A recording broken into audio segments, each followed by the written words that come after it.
Hello, everybody. How's it going? It is Billy, and it is 2vTuesdays. I'm here with Foreign. Yeah, Foreign. What's up? And let's just get into it here. You don't have to. Most people know who you are. But we started part 1 of this episode here on his channel. It's going to be a 2-parter. So you should definitely go over to his channel, youtube.com/TheF0R3N. The link will be in the description, and check out part 1 before you check this out. Right now, Foreign, you want to give them the rundown though, in case they're just too lazy to do that or something? Yeah, just a quick summary. There was a recent shooting in Oak Creek, Wisconsin. A little close to home for us.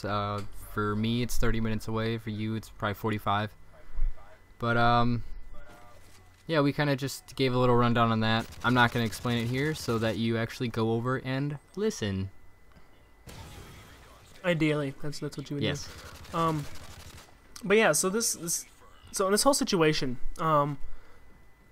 they suspect there's a second guy, right, involved with this, because they saw someone at the crime scene taking photos later on who also had the same matching tattoo as the guy did, and then they couldn't find him. He just disappeared, and so now the FBI is looking for him because they're considering it a terrorist attack, which I think, can they still like tap your phone and shit if they think you're a terrorist, like if they find out who the guy is? I guess I don't really know how all that works, so possibly.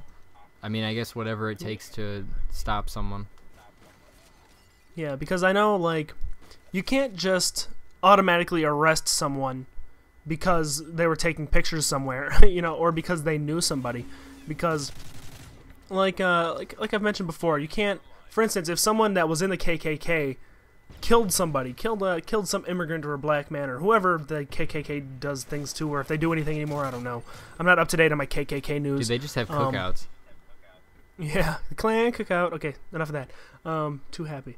But like, you can't just all of a sudden, oh, all of his friends were involved and go and arrest him. You know what I mean? Unless they already have, like recorded audio evidence of the fact that this guy was, conspiring with him to go into this place and shoot up all these people, or also was involved in maybe selling him weapons or whatever may have happened.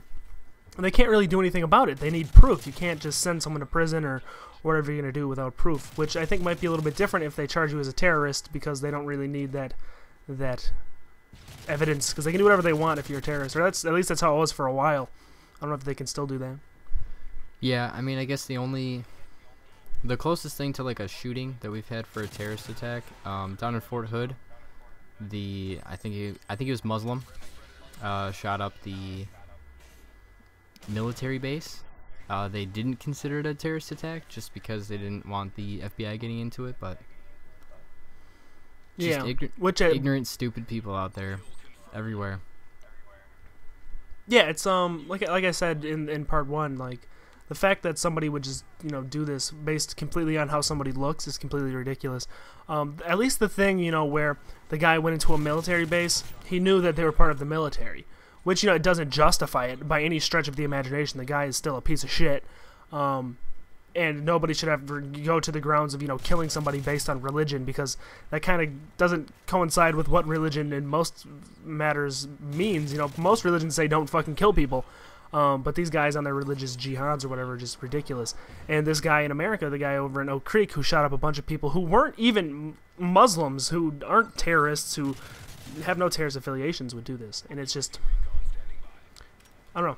The fact that a terrorist attack happened here in Milwaukee just blows me away, because you'd think, where would terrorist attacks happen? You'd think maybe LA, New York, Chicago, all the really, really big places. But you wouldn't think Milwaukee, sure, we're a city, but we're not a huge city by any stretch of the imagination. We're not even really on the map. Most people don't know where Milwaukee is. Yeah, that's true.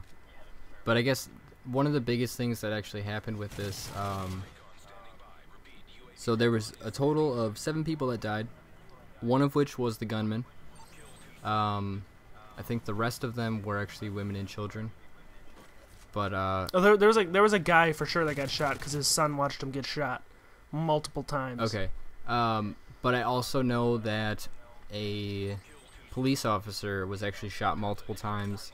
I don't think that he's passed away. I think he's actually in critical condition. He went over to Frederick Hospital, which is a big hospital in the area, and had surgery done immediately.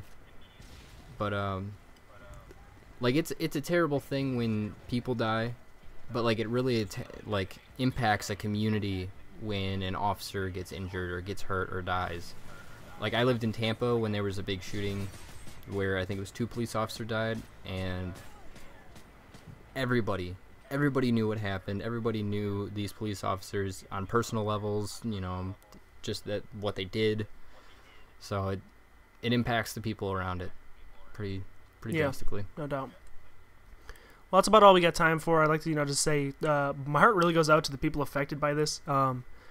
As corny as that sounds, as like everybody would say that, but no, seriously, I feel bad. I feel bad for the people. They were victims of discrimination on the worst possible level, and my heart really goes out to them. For anything you want to say?